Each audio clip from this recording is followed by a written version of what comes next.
황제라고? 그날 제 손끝에서 전해진 감촉 하나가 저를 무너뜨렸습니다. 북경에서 자라며 평생 들어왔던 믿음들, 부모님이 물려주신 역사관, 그리고 제가 자랑스레 외치던 모든 논리들이 그 순간 흔들리기 시작했죠. 저는 단지 진실을 확인하겠다는 마음으로 한국을 찾았을 뿐이었습니다.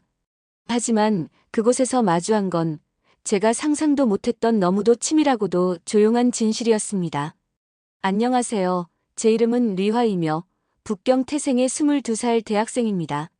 부모님 두 분 모두 중국의 권위 있는 역사학자로 특히 동북 공정의 중심에서 활동해 오셨습니다. 어려서부터 제 귀엔 늘 같은 말이 맴돌았어요. 한국은 중국의 일부다.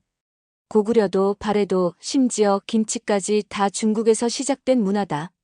그런 말을 들으며 자랐고 저 역시 당연하다는 듯 믿었습니다. 북경대학교 사학과에 입학했을 때 저는 제 소신에 확신을 갖고 중국 역사 지킴이 동아리를 만들었습니다. 한복은 명나라 복식, 김치는 파오차라는 팸플릿도 나눠주며 말이죠. 그러나 현실은 제 생각과 너무 달랐습니다. 캠퍼스 이곳저곳에서 들려오는 한국 드라마 노래, 음식 이야기, 친구들, 책상 위에 놓인 한국 아이돌 사진들. 저에겐 그 모든 것이 하나같이 불편하고 기이하게 느껴졌습니다. 한국은 중국의 그림자일 뿐인데 왜 다들 저렇게 열광하는 거지?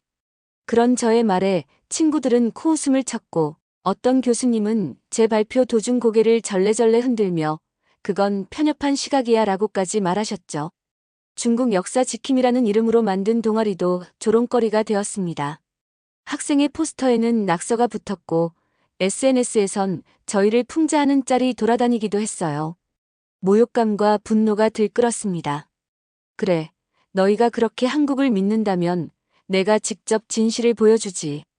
저는 동아리원들과 함께 한국 역사 왜곡의 실체를 눈으로 확인하겠다는 명목으로 탐방을 기획했습니다. 이 결정은 단순한 반박이 아니었습니다. 무너지는 자존심과 중국의 딸이라는 정체성을 지키기 위한 마지막 승부수였죠. 지금 생각하면 그때부터 이미 무언가가 흔들리기 시작했던 걸지도 모릅니다. 왜냐면 저조차도 설명할 수 없는 두근거림이 있었으니까요. 부모님은 제 결정을 듣자마자 얼굴이 붉어졌습니다. 어머니는 가슴을 부여잡으며 분노를 삼키지 못한 채 말했어요. 그곳은 교묘한 나라야. 겉으론 웃지만 속으로는 우리를 깎아내리려는 사람들이야. 그들의 친절은 모두 함정일 뿐이다. 절대 감정에 휘둘리지 마라. 아버지는 말없이 책장 서랍을 열고 수십 장의 논문과 팜플렛, 중국 고대 역사서, 복사본을 꺼내 책상에 펼쳤습니다. 리화, 이것만은 꼭 읽고 가거라. 그곳에서 무슨 소리를 듣든 이 진실만은 잊지 말아라. 떠나는 날 아침, 두 분의 눈빛은 마치 전장에 나가는 병사를 바라보는 듯 했습니다. 어머니는 제 손을 붙잡고 속삭였죠. 그들은 너를 부드럽게 감싸 안겠지만 그 끝에는 반드시 함정이 있을 거야. 조심하렴. 그렇게 저는 마음속에 중국의 딸이라는 이름표를 달고 인천행 비행기에 올랐습니다. 심장이 조여오는 듯 긴장한 채 비행기 창밖을 바라보다 어느새 도착한 인천공항. 비행기 문이 열리자마자 저는 말문이 막혔습니다. 활주로는 정돈되어 있었고 공항 내부는 고요하면서도 세련됐으며 직원들의 표정은 친절하고 정직해 보였어요. 공항 대합실엔 영어도 일본어도 아닌 분명히 한국어만이 흐르고 있었습니다. 이게 조작일 리 없는데. 순간 가슴속에서 이상한 감정이 스쳐갔어요. 불쾌한데 묘하게 안심이 되는 그런 낯선 감정. 그때부터 무언가 어긋나기 시작한 걸까요? 저는 속으로 다짐했어요. 겉모습에 속지 말자. 그 너머에 진실이 있을 거야. 하지만 몰랐습니다. 그 진실이 제 인생 전체를 흔들게 될 줄은요. 우리는 민속촌, 경복궁, 경주 유적지 등 한국의 전통 문화가 살아있는 곳들을 꼼꼼히 돌아다녔습니다. 해설가들과의 토론은 예상보다 훨씬 격조 있고 논리적이었죠. 저는 익숙한 주장을 펼쳤습니다. 발해는 지방 정권이다. 한복은 명나라 복식이다. 김치는 파오차에서 왔다 같은 이야기요. 그런데 해설가들은 차분히 웃으며 대답했어요. 수십 년간의 발굴 사진, 논문, 고문서, 복제본, 유네스코 등재 기록까지 저는 마치 발표회가 아닌 논문 심사에 온 기분이었습니다. 어느 한 해설사는 이렇게 말했죠. 리화 씨, 감정은 진실을 가리지 못합니다. 우리는 감정을 이야기하는 게 아니라 사실을 이야기하고 있어요. 그 말이 심장을 찌르는 듯 했어요. 분명 정중했지만 그 안엔 단호함이 담겨 있었죠. 한복에 대한 설명도 놀라웠습니다. 한국 전통 복식의 변천 과정을 설명하며 조선시대의 왕실 기록, 조보 자료, 실제 남아있는 유물까지 보여주는데 그 논리의 촘촘함에 말문이 막혔어요. 이건 명나라 거다라는 저의 말이 참 민망해질 정도였죠. 심지어 조선 전기의 복식과 명나라의 복식을 나란히 비교한 시각자료가 준비되어 있었고 색상과 재단 방식, 상징성까지 설명하는 장면에선 숨이 턱 막혔습니다. 음식에 대해서도 마찬가지였습니다. 김치가 파오차의 변형이라는 주장은 어디서도 근거를 찾을 수 없었어요. 해설가는 고대 신라시대의 소금 발효 기술과 고려시대의 채소, 저장 문화까지 언급하며 김치의 독자적 계보를 증명했습니다. 저는 속으로 당황했지만 겉으론 최대한 무표정을 유지하려 애썼어요. 심지어 경주에서 만난 외국인 관광객들조차 한국의 고대 문화에 대해 깊이 알고 있었고 발해나 신라의 유산을 한국의 것으로 인식하고 있었습니다. 유럽에서 왔다는 어느 여성은 발해는 유럽에선 독립국가로 알려져 있죠. 황제 칭호도 있었잖아요. 라고 말하더군요. 저는 당황했어요. 아니, 왜 이토록 전 세계가 한국의 주장을 당연하게 받아들이고 있는 거지? 그 순간부터였습니다. 마음 한구석이 흔들리기 시작한 건 조용하지만 뿌리 깊은 의심. 그리고 저도 모르게 자꾸 눈이 가던 한국인들의 태도, 당당하지만 조용하고 논리적이면서도 따뜻했던 그 눈빛들. 저들이 이렇게까지 차분한 이유는 뭘까? 혹시 우리가 틀렸던 걸까? 마음 한켠이 불편했습니다. 하지만 동시에 알 수 없는 기대감이 피어올랐어요. 아직 끝이 아니었습니다. 다음 장소가 기다려졌어요. 뭔가 더 큰 게 곧 나올 것 같았거든요. 결정적 순간은 국립중앙박물관에서 찾아왔습니다. 한국역사관의 마지막 일정이었고 솔직히 저는 조금 지쳐 있었어요. 그런데 한쪽에서 탁본 체험이라는 문구가 적힌 코너가 눈에 들어왔습니다. 가볍게 들른다는 생각으로 다가갔죠. 탁본 키트를 받고 비문이 새겨진 석판 위에 얇은 종이를 덮은 뒤 먹이 묻은 솔로 조심스럽게 문지르기 시작했습니다. 손끝에 전해지는 거친 표면의 질감과 그 위로 조금씩 드러나는 고대의 글자들. 저는 그 글자들을 무심코 따라 읽었어요. 그런데 그 순간 심장이 멎는 것 같았습니다. 황제 지보. 그건 분명 황제만이 사용할 수 있는 인장이었습니다. 잠시 현실감이 사라지는 느낌이었어요. 수많은 사료 속에서만 보던 그 글귀를 제 손으로 직접 종이 위에 문질러 확인한 겁니다. 손이 떨렸습니다. 머릿속에선 부모님이 하시던 말이 떠올랐고 동시에 한국 해설사의 설명이 오버랩됐죠. 이 비문은 발해 문왕 대음무의 것으로 황제의 칭호를 직접 새긴 동부가 유일의 유물입니다. 해설사의 말이 마치 법처럼 느껴졌습니다. 그 말에는 과장도 감정도 없었죠. 오직 사실만을 말하는 사람의 단단한 톤이었습니다. 저는 숨을 깊이 들이쉬었어요. 아무리 부정하고 싶어도 제 손끝이 먼저 알아버린 진실이었습니다. 동아리 친구들 중 누구도 말을 걸지 않았어요. 저의 표정을 보고 그들도 뭔가 느꼈던 것 같았습니다. 수많은 관람객들 사이에서 그날 저는 철저히 혼자가 되었어요. 그리고 동시에 처음으로 진실 앞에서 서 있었습니다. 그 순간 저는 속으로 되뇌었어요. 이건 조작이 아니야. 그럴 수가 없어. 손끝의 감각은 거짓말하지 않아. 관람객들 사이에서 수군거림이 퍼졌고 동아리 친구들은 어색한 눈빛을 교환하며 저를 피했습니다. 누군가가 제 표정을 사진 찍으려다 경호 직원의 제지를 받기도 했어요. 그렇게 저는 탁본 코너 한켠에 홀로 남았고 말없이 그 종이를 가방 안에 조심스럽게 접어 넣었습니다. 잠시 후 해설사가 조용히 제게 다가왔습니다.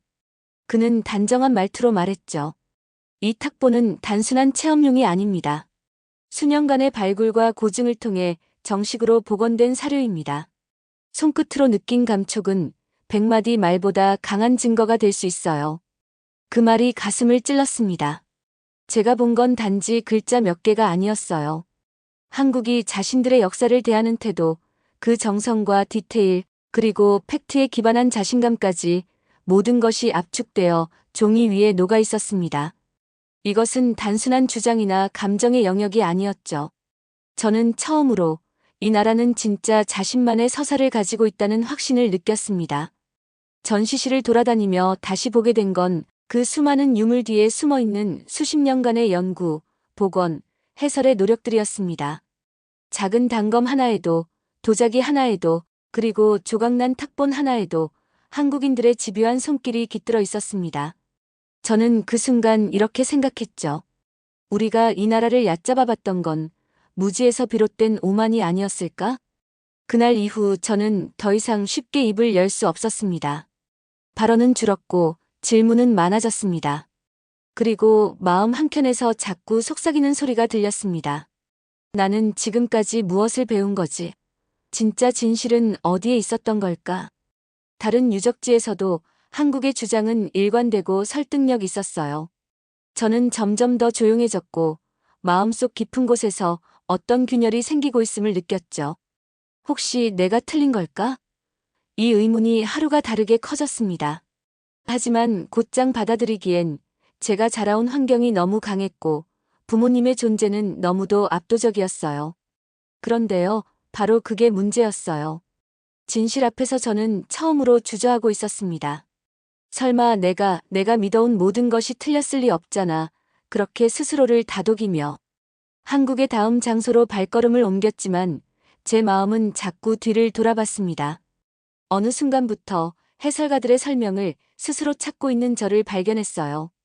동아리 친구들은 여전히 반박할 자료를 찾느라 분주했지만 저는 이상하게도 그 논박의 끝에 설득당하는 저 자신을 숨기기 바빴습니다. 그리고 마침내 서울 북촌의 어느 작은 전시관. 그곳에서 저는 뜻밖의 벽면 하나에 발이 멈췄습니다. 손으로 직접 만든 종이에 옛 한국의 문서들이 정갈이 복원되어 있었는데요. 그 정성과 집요함, 그리고 말없이 진실을 들이미는 품격이 느껴졌습니다. 중국은 항상 소리쳤지만 이 나라는 설명했고 설명은 언제나 설득을 이긴다. 그때 처음으로 저의 안에서 무언가 무너지는 게 느껴졌습니다. 저 스스로도 믿기지 않을 만큼 조용히 그리고 아주 깊게. 하지만 갈등은 여기서 끝이 아니었어요. 이제 남은 건 내가 이 변화를 받아들일 수 있느냐는 문제였죠. 동아리의 부회장 진밍은 여전히 단호했습니다. 리화, 정신 차려. 저건 조작이야. 그렇게 쉽게 흔들릴 내가 아니잖아. 우린 누구의 자식인지 잊었어? 그의 말은 마치 각본처럼 익숙했지만 그날따라 귀에 거슬렸어요. 저는 조용히 대답했죠. 진밍, 내가 말하는 조작이란 말 근거는 있어? 순간 분위기가 얼어붙었습니다. 진밍은 제 눈을 똑바로 보더니 짜증 섞인 목소리로 말했어요. 그래서 넌 이제 한국 쪽이 맞다고 생각하니? 부모님들께 이 말 그대로 해드려도 되겠어? 저는 대답하지 못했습니다. 마음 한구석이 들끓었지만 겉으로는 아무 말도 하지 못했죠. 감정이 아니라 이건 사실에 관한 문제였습니다. 그런데 진밍은 여전히 감정으로만 저를 억누르고 있었어요.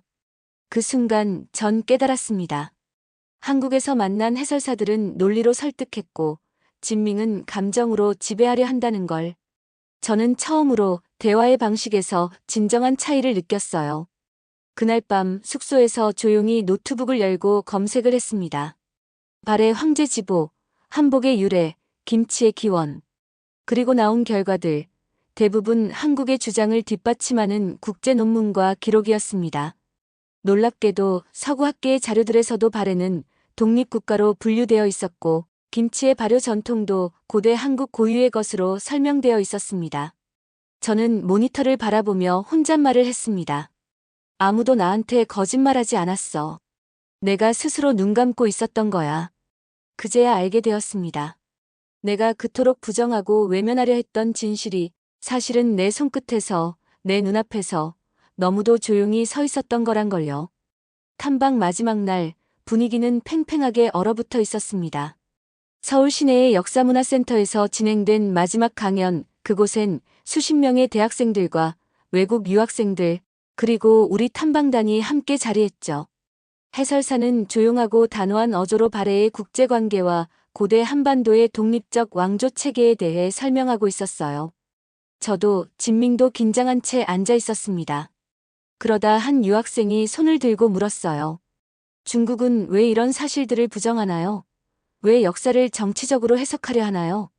그 말에 진밍은 벌떡 일어났습니다. 그건 왜곡된 해석입니다. 발해는 당나라의 책봉을 받은 지방 정권이었고 모든 근거는 중국 사서에 명확히 기록돼 있습니다. 그의 목소리는 강당을 가득 메웠고 얼굴은 붉게 달아올라 있었습니다. 해설사는 잠시 침묵한 뒤 조용히 대답했죠. 그 기록은 당나라 입장에서 쓰인 것입니다. 그에 대응하는 발해의 기록은 전쟁과 화재로 대부분 소실되었지만 남은 유물과 주변국 사료를 통해 우리는 비교적 정확한 추론이 가능합니다. 강당은 일순 조용해졌습니다. 모든 시선이 진밍에게 쏠렸고 저도 마찬가지였습니다. 그런데 제 입에서는 아무 말도 나오지 않았죠. 예전 같았으면 그의 편에 서서 함께 항의했을 텐데 이번엔 달랐어요. 입이 굳었습니다.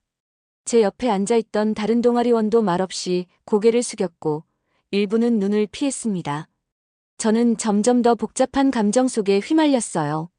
진밍의 격한 태도는 오히려 우리 탐방단의 시선을 더 싸늘하게 만들었고 저는 점점 더 작아졌습니다. 지금 이 감정은 배신감일까? 아니면 부끄러움일까? 그날 저녁 숙소로 돌아오는 버스 안. 창밖으로 보이는 야경은 아름다웠지만 제 마음은 복잡하게 얼룩져 있었습니다. 핸드폰 화면을 켜자 어느 외신에서 작성한 기사 하나가 떴습니다. 발해 황제의 진실, 한국박물관에서 복원된 문명의 흔적. 가슴이 철렁 내려앉았어요. 지금껏 외면하려 했던 것들이 이제는 더 이상 외면할 수 없게 다가오고 있었습니다. 이건 단지 한국과 중국의 역사 논쟁이 아니라 저라는 한 사람의 정체성과 직결된 문제였어요. 귀국 비행기에서 저는 가방 속 탁본을 꺼냈습니다. 그 문양, 그 글씨. 밤마다 꿈에 나올 것 같은 황제의 인장. 손끝에 남아있는 먹의 자국을 보며 제 마음은 한없이 무거워졌어요. 이걸 들고 집에 들어가면 무슨 일이 벌어질까? 하지만 숨길 수도 없다. 공항 도착과 동시에 부모님의 표정은 이미 싸늘하게 굳어 있었습니다. 어머니는 저를 끌어안지도 않고 말했죠. 한국에선 별일 없었니? 그 짧은 질문에 담긴 의심을 저는 단박에 알아차릴 수 있었습니다. 저는 대답을 미뤘고 대신 조용히 가방을 내려놨습니다. 집에 도착하자마자 어머니는 제 가방을 열었고 곧 그 안에서 탁본을 발견했죠. 펼쳐진 종이 위에 황제 지보 4글자를 본 순간 아버지의 안색이 확 바뀌었어요. 이건 뭐냐? 너 이걸 왜 가져왔지? 저는 입을 열었습니다. 국립중앙박물관에서 직접 탁본한 거예요. 발의 문항 비문이에요. 그러자 아버지의 고함이 터졌습니다. 그게 진짜든 가짜든 중요하지 않아. 그건 우리 역사에 대한 모독이야. 내가 누구 딸인 줄 알고 그런 짓을 했느냐. 어머니는 탁본을 거칠게 찢으려다 멈칫했고 저는 재빨리 손을 뻗어 붙잡았습니다. 안 돼요. 제발 이건 그냥 사실일 뿐이에요. 순간 집안은 정적에 잠겼어요. 저는 부모님의 눈을 정면으로 마주보며 제 생애 처음으로 분명하게 선언했습니다. 아빠, 엄마. 난 지금 진실이 뭔지 알고 싶을 뿐이에요. 그냥 믿으라니까 믿는 건 더는 못하겠어요. 그 말은 전쟁 선언과도 같았습니다. 아버지는 분노로 손을 떨었고 어머니는 등을 돌렸어요. 그날 밤 가족은 아무 말 없이 각자의 방에 들어갔습니다. 저는 처음으로 문을 잠그고 깊은 숨을 내쉬었어요. 그 순간 제 안에서 무언가가 딱 하고 끊어지는 기분이었습니다. 더는 뒤로 돌아갈 수 없다는 걸 저 자신이 먼저 느끼고 있었어요. 한참을 앉아 있다가 저는 조심스럽게 탁본의 조각을 다시 꺼냈습니다. 찢긴 종이 위 사라진 글자들을 하나하나 이어붙이며 황제지보 네 글자를 다시 완성하는 순간 저는 숨을 멈췄어요. 그날의 감촉이 다시 손끝을 타고 전해졌습니다. 저는 그 자리에서 무릎을 꿇었습니다. 누구에게 보이려는 행동이 아니었어요. 부모님의 분노 때문도 아니었고 용서를 빌기 위한 것도 아니었습니다. 그것은 제 안에 켜켜이 쌓여있던 거짓 확신과 마주하는 순간의 본능적인 반응이었어요. 마치 오래된 돌기둥이 안쪽부터 무너져 내리듯 저는 조용히 그리고 완전히 무너지고 있었습니다. 내가 틀렸구나 그 말을 속삭였을 때 이상하게도 마음 한켠이 편해졌습니다. 억지로 끼워 맞추던 세계가 깨어지고 진짜 세계가 제 눈앞에 천천히 모습을 드러내는 듯 했죠. 노트북을 켰습니다. 검색창에 다시 손이 가더군요. 발해 황제지보, 유엔 동아시아 교육보고서, 세계 역사학계 발해 평가. 그렇게 하나하나 찾아보다가 결국 그 문장을 마주하게 됐습니다. 발해 문항의 황제지보, 2023년 북미동아시아 사학회에서 진본으로 공식 인정. 숨이 멎는 줄 알았습니다. 내가 문질렀던 그 글자, 그 감촉, 그 모든 게 진짜였다는 사실이 단지 한국의 해석이 아니라 세계가 공인한 역사였다는 사실이 너무도 조용히, 너무도 단단히 저를 덮쳐왔습니다. 그리고 그 순간 저는 두 번째 무릎을 꿇었습니다. 이번엔 내 안의 오만함 앞에서, 부모님이 아닌 그동안 외면해왔던 진실 앞에서 말입니다. 저는 속삭였어요. 진실은 무릎을 꿇지 않더군요. 결국 꿇는 건 외면이었어요. 조용히 탁본을 다시 접어넣고 그날의 감촉을 가슴 깊이 묻었습니다. 지금도 저는 부모님 앞에선 충성된 딸입니다. 발표회에선 어머니가 써준 문장을 그대로 읽고 연구실에선 아버지의 이론을 따라줍니다. 외적으로는 아무 일 없다는 듯 살아가고 있지만 제 속은 이미 다른 세상에 발을 딛고 있습니다. 하루는 학과 세미나 시간에 교수님이 질문하셨죠. 동북아시아 고대사에서 발해의 정치적 지위는 어떻게 봐야 할까요? 예전 같았으면 당연히 책봉 관계를 말했겠지만 저는 입을 열 수 없었어요. 그저 조용히 다른 친구의 말을 듣고 있었습니다. 그 친구는 이렇게 말했죠. 중국 사서에선 지방 정권처럼 보이지만 발해 자체의 문화 외교 칭호 기록을 보면 독립국으로 봐야 맞다고 생각합니다. 그 말을 듣는 순간 저는 속으로 조용히 웃었어요. 그래, 나도 그걸 봤어. 손으로 느꼈고 마음으로 받아들였지. 하지만 그 어떤 자리에서도 저는 그것을 드러낼 수 없었습니다. 그래서 저는 매일 두 개의 얼굴로 살아갑니다. 하나는 부모님과 세상이 기대하는 충성된 딸, 그리고 다른 하나는 진실을 알아버린 리화. 밤이 깊어질수록 두 얼굴 사이의 간격은 커져갑니다. 그리고 언젠가는 그 사이에 금이 갈지도 모르죠. 아니, 어쩌면 이미 가고 있는지도 모르겠습니다. 그날의 감촉 황제의 글씨, 논리로 무장된 설명, 그리고 무릎 꿇은 제 모습, 그 모든 것이 지금도 저를 지탱해 줍니다. 아직 말할 수는 없지만 언젠가는 반드시 말할 날이 올 겁니다. 저는 더 이상 예전의 리화가 아니에요. 진실을 본 눈은 다시 감길 수 없습니다. 진실은 생각보다 소리 없이 다가왔습니다. 누가 설득하지 않아도 제가 본 그 한 줄의 비문과 손끝의 감촉이 모든 것을 설명해줬죠. 한국은 주장보다 증거가 먼저였고 감정보다는 논리로서 설명했습니다. 무엇보다도 그 조용한 자신감이 저를 흔들었습니다. 수많은 나라들이 역사를 꾸미지만 한국은 그것을 증명했습니다. 유물 하나, 글자 하나에 깃든 정성과 정직함이 저를 바꾸었어요. 그와 동시에 저는 제 조국이 얼마나 많은 것을 은폐하고 왜곡해왔는지도 처음으로 깨달았습니다. 부끄럽고 괴로웠지만 그걸 인정하는 용기를 배웠습니다. 이제 저는 압니다. 한국이라는 나라는 말이 아닌 사실로 세계를 설득하는 힘을 가진 나라라는 걸요. 오늘 이야기는 여기까지입니다. 한 소녀가 꺾은 고개는 단지 부모 앞의 굴복이 아닌 진실 앞에서의 각성이었습니다.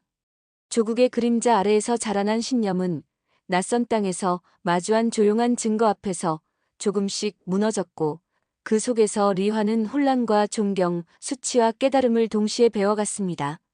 그녀의 여정은 끝이 아니라 시작입니다. 이 진실이 언젠가 그녀의 목소리로 세상에 울려 퍼질 수 있을까요? 오늘도 끝까지 함께 해주셔서 감사합니다. 구독과 좋아요로 응원 부탁드리면서 다음 영상도 따뜻한 이야기로 찾아오겠습니다. 감사합니다.